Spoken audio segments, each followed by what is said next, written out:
السلام علیکم ورحمۃ اللہ وبرکاتہ۔ آج کے اس تفصیلی جائزے میں ہم ایک بہت ہی حساس اور دل خراش واقعے پر بات کرنے جا رہے ہیں۔ ایک ایسا واقعہ جو دراصل ہم سب کے لیے ایک بہت بڑا سبق ہے۔ جی بالکل، اور اس گفتگو کا باقاعدہ آغاز کرنے سے پہلے میں ایک بنیادی اصول واضح کرنا چاہوں گا۔ جی ضرور بتائیے۔ دیکھیں، جب بھی ہم ایسے تکلیف دہ موضوعات پر بات کرتے ہیں تو ہمارا مقصد ہرگز کسی فرد یا خاندان کو ذاتی طور پر نشانہ بنانا نہیں ہوتا۔ ہمارا اصول ہمیشہ یہ رہا ہے کہ ہم ان واقعات پر ایک عمومی اور وسیع تر تناظر میں بات کریں تاکہ اس سے سماجی سطح پر کچھ سیکھا جا سکے۔ بالکل صحیح، تاکہ ہم ان وجوہات کو سمجھ سکیں اور مستقبل میں لوگوں کی جانیں محفوظ رہ سکیں۔ یہ بہت اہم بات ہے، کیونکہ آج ہم جس واقعے کی تفصیلات پر بات کرنے والے ہیں وہ دل دہلا دینے والی ہیں۔ حال ہی میں جرمنی میں یہ انتہائی افسوسناک سانحہ پیش آیا، جہاں ایک 26 سالہ پاکستانی لڑکی اس حادثے میں جان کی بازی ہار گئی۔ انتہائی افسوسناک، اور اس میں جو سب سے زیادہ تکلیف دہ پہلو ہے وہ یہ کہ یہ خاندان عمرے کی ادائیگی کے بعد واپس یورپ آ رہا تھا۔ جی، اور وہ اپنی منزل یعنی اپنے گھر سے صرف اور صرف آدھے گھنٹے کی مسافت پر تھے۔ مطلب طویل ترین سفر طے ہو چکا تھا اور منزل بالکل سامنے تھی۔ بالکل، اور تبھی ڈرائیونگ کے دوران اچانک نیند کا غلبہ ہوا اور ان کی گاڑی کا ایک بھاری ٹرک کے ساتھ خوفناک تصادم ہو گیا۔ لڑکی موقع پر ہی وفات پا گئیں اور ان کے والد اس حادثے میں شدید زخمی ہوئے۔ اللہ تعالیٰ ان پر رحم فرمائے۔ دراصل یہ جو آخری چند کلومیٹرز ہوتے ہیں نا، انسان سمجھتا ہے کہ بس اب پہنچ گئے۔ جی، اسے ٹریفک سیفٹی کی زبان میں ہوم اسٹریچ فٹیگ کہا جاتا ہے، یعنی منزل کے قریب کی تھکاوٹ۔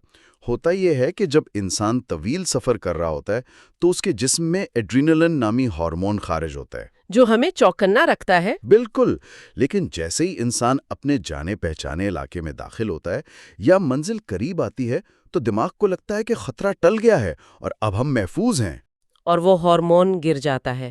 جی، وہیں ایڈرینلن کا اخراج اچانک گرتا ہے اور دماغ وقت سے پہلے ہی آرام کی حالت میں چلا جاتا ہے۔ یہیں انسان کا دفاعی نظام دھوکہ کھا جاتا ہے۔ یہ واقعی ایک لمحے کی غفلت ہوتی ہے جو ناقابل تلافی نقصان پہنچاتی ہے، لیکن کیا جسم اس کیفیت سے پہلے کوئی وارننگ نہیں دیتا؟ انتباہی علامات تو ہوتی ہوں گی۔ جسم ہمیشہ وارننگ دیتا ہے۔ اگر ہم اس واقعے کی تفصیلات دیکھیں تو رپورٹس بتاتی ہیں کہ جس ٹرک سے ٹکر ہوئی اس کے ڈرائیور نے پہلے ہی محسوس کر لیا تھا کہ یہ گاڑی سیدھی چلنے کے بجائے سڑک پر لہرا رہی ہے۔ اور میں نے یہ بھی پڑھا ہے کہ پیچھے آنے والی ایک اور گاڑی نے باقاعدہ ہارن دے کر اور فون کے ذریعے متنبع کرنے کی بھرپور کوشش کی تھی۔ دراصل جب نیند اس حد تک غالب آ جائے تو کوئی بیرونی انتباہ کام نہیں آتا۔ یہ حیرت کی بات ہے، مطلب پیچھے سے ہارن بج رہا ہے اور انسان جاگ نہیں رہا۔ اسے ہم مائکرو سلیپ یا لمحاتی نیند کہتے ہیں۔ اس کیفیت میں آنکھیں کھلی ہو سکتی ہیں، ہاتھ اسٹیئرنگ پر ہو سکتے ہیں، لیکن دماغ کا فیصلہ کرنے والا حصہ 3 سے 15 سیکنڈ کے لیے مکمل شٹ ڈاؤن ہو جاتا ہے۔ تو ہارن کی آواز کانوں تک پہنچتی تو ہے، پر دماغ اسے پروسیس نہیں کرتا۔ بالکل ویسے ہی جیسے کمپیوٹر کی اسکرین تو آن ہو لیکن پروسیسر کام نہ کر رہا ہو، اسی لیے گاڑی لہرا رہی تھی۔ جو لوگ اکثر طویل سفر کرتے ہیں، جیسے انگلینڈ سے جرمنی تک، وہ اچھی طرح جانتے ہیں کہ سفر میں شدید نیند کا آنا کتنا عام ہے۔ یہ ایک بہت بڑا چیلنج ہے۔ اور اس چیلنج کا واحد حل یہ ہے کہ انسان اپنی ضد اور جلد بازی کو چھوڑ دے۔ منزل تک جلدی پہنچنے کا لالچ انسان کو اندھا کر دیتا ہے۔ تو پھر کیا کرنا چاہیے؟ کیا شیشے نیچے کر لیں یا گانے تیز کر لیں؟ یہ سب بیکار ہے۔ جیسے ہی نیند کا احساس ہو، فوراً کسی پیٹرول اسٹیشن یا ریسٹ ایریا پر گاڑی روک دینی چاہیے۔ آدھا یا 1 گھنٹہ آرام کرنا اور اپنی توانائی بحال ہونے کا انتظار کرنا ہی واحد کارآمد حل ہے۔ آرام نہ کرنا اس سانحے کی سب سے بڑی وجہ بنی، اور تھکاوٹ کی جب ہم بات کر ہی رہے ہیں تو مجھے یہاں ایک اور پہلو کا ذکر کرنا ضروری لگتا ہے۔ جی، وہ کیا؟ ہم نے عموماً دیکھا ہے کہ یورپ سے جو افراد عمرہ کے لیے جاتے ہیں وہ وہاں جا کر عبادت میں اس قدر مشغول ہو جاتے ہیں کہ آرام، نیند اور خوراک کا بالکل ہی خیال نہیں رکھتے۔ یہ ایک بہت اہم سماجی اور نفسیاتی رویہ ہے۔ مطلب ہم دیکھتے ہیں کہ لوگ واپسی پر اکثر اسی وجہ سے شدید بیمار پڑ جاتے ہیں۔ دراصل لوگ ایک لمبا اور مہنگا سفر کر کے وہاں پہنچتے ہیں تو ان پر ایک دباؤ ہوتا ہے کہ ہر لمحہ عبادت میں گزارنا ہے۔ وہ جسم کو اس کی استطاعت سے زیادہ تھکا دیتے ہیں۔ جبکہ عبادت یقیناً اہم ہے، مگر دین اسلام میں اعتدال اس سے بھی زیادہ ضروری ہے۔ کم وقت میں زیادہ عمریں کر کے کوئی نام پیدا کرنا تو ضروری نہیں ہے۔ بالکل، اسلام ہمیں اپنی صحت اور استطاعت کو مد نظر رکھنے کی تعلیم دیتا ہے۔ اعتدال پسندی سب سے بہترین راستہ ہے۔ اپنی جان کو خطرے میں ڈال کر کوئی نیکی کیسے کما سکتا ہے؟ اگر انسان زندہ ہے، صحت مند ہے، تو وہ دوبارہ بھی اس مبارک سفر پر جا سکتا ہے، لیکن اگر بے اعتدالی کی وجہ سے صحت مستقل خراب ہو جائے یا خدا نخواستہ جان ہی چلی جائے تو پھر کچھ بھی ممکن نہیں رہتا۔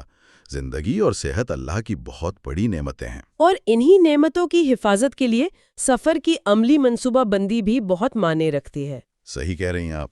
بعض اوقات لوگ سفر میں چند روپے کی بچت کے لیے بہت مشکل فیصلے کر لیتے ہیں۔ کوشش تو یہ کرنی چاہیے کہ ہمیشہ قریبی ایئرپورٹ سے سفر کیا جائے تاکہ غیر ضروری تھکن نہ ہو۔ محض سستی ٹکٹ کے لالچ میں دور کے ایئرپورٹ کا انتخاب کرنا اور پھر وہاں سے ایک لمبا زمینی سفر شروع کرنا انتہائی نقصان دہ ثابت ہوتا ہے۔ کیونکہ بین الاقوامی پرواز کے بعد اعصاب ویسے ہی تھکے ہوتے ہیں۔ بالکل، اور اگر ہم اپنے بزرگوں کی نصیحت پر غور کریں تو طویل سفر کو وقفوں میں بانٹنا محض ایک مشورہ نہیں بلکہ یہ ایک سنت بھی ہے، اور اس میں بہت گہری حکمت پوشیدہ ہے۔ آج کی تیز رفتار دنیا میں ہم نے اس ٹھہراؤ کی حکمت کو کہیں پیچھے چھوڑ دیا ہے۔ اگر سفر کے دوران تھکن محسوس ہو تو فوراً رک جانا چاہیے۔ آپ کا کیا گیا چند منٹ کا آرام آپ کی اور دوسروں کی پوری زندگی بچا سکتا ہے، اور خاص طور پر جب آپ ہائی وے پر ڈرائیونگ کر رہے ہوں تو احتیاط اور بھی ضروری ہو جاتی ہے۔ بالخصوص بڑی گاڑیوں، ٹرکوں اور بسوں کے قریب ڈرائیونگ کرتے ہوئے۔ جی، طبیعت کا اصول ہے کہ ایک بھاری بھرکم ٹرک کا وزن اور اس کا مومنٹم اتنا زیادہ ہوتا ہے کہ اس کے سامنے چھوٹی گاڑی کچھ بھی نہیں۔ اور اگر خدا نہ خواستہ ان میں ٹکر ہو جائے تو عام چھوٹی گاڑی کو شدید اور تباہ کن نقصان پہنچتا ہے۔ اس لیے اوورٹیک کرتے وقت یا ان بڑی گاڑیوں کے قریب سے گزرتے وقت پوری توجہ اور انتہائی احتیاط لازم ہے۔ ذرا سی غفلت اور سب کچھ ختم ہو سکتا ہے۔ یہ واقعہ ہم سب کے لیے ایک بہت دردناک سانحہ ہے۔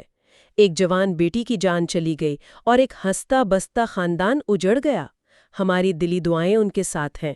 بے شک یہ ایک بہت بڑا صدمہ ہے۔ اللہ تعالیٰ مرحومہ کی مغفرت فرمائے، درجات بلند کریں اور انہیں جنت الفردوس میں اعلیٰ مقام عطا فرمائے۔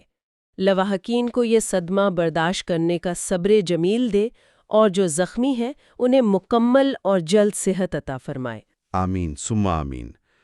اس پورے واقعے سے ہمیں جو سب سے مرکزی سبق ملتا ہے وہ یہی ہے کہ ہم سب کو اپنی جان، اپنی صحت اور اپنے خاندان کی ذمہ داری کو مقدم رکھنا چاہیے۔ لالچ اور جلد بازی سے گریز کرنا چاہیے۔ بالکل، جلد بازی سے بچیں، ہر معاملے میں اعتدال اختیار کریں اور ہر کام سکون، ٹھہراؤ اور بہترین منصوبہ بندی کے ساتھ کریں۔ زندگی کی قدر کریں۔ پروگرام کے اختتام پر ہم سننے اور دیکھنے والوں کے لیے ایک فکری سوال چھوڑنا چاہتے ہیں۔ آج کی اس تیز رفتار دنیا میں کیا ہم سب نے محض تھوڑی دیر کے لیے رکنے اور آرام کرنے کی اہمیت کو بھلا دیا ہے؟ اور کیا ہماری مسلسل دوڑتے رہنے کی عادت دراصل ہماری ہی زندگیوں کو خطرے میں ڈال رہی ہے؟ اس پر ضرور سوچیے گا۔ بالکل، اس بات پر ٹھہر کر غور کرنے کی ضرورت ہے۔ اگر ویڈیو پسند آئے تو کمنٹ سیکشن میں اپنا فیڈ بیک ضرور دیں۔ چینل کو سبسکرائب اور ویڈیو کو شیئر ضرور کریں تاکہ اگلی ویڈیو کا نوٹیفیکیشن بر وقت مل سکے۔ YouTube channel message of Islam Ahmadiyya.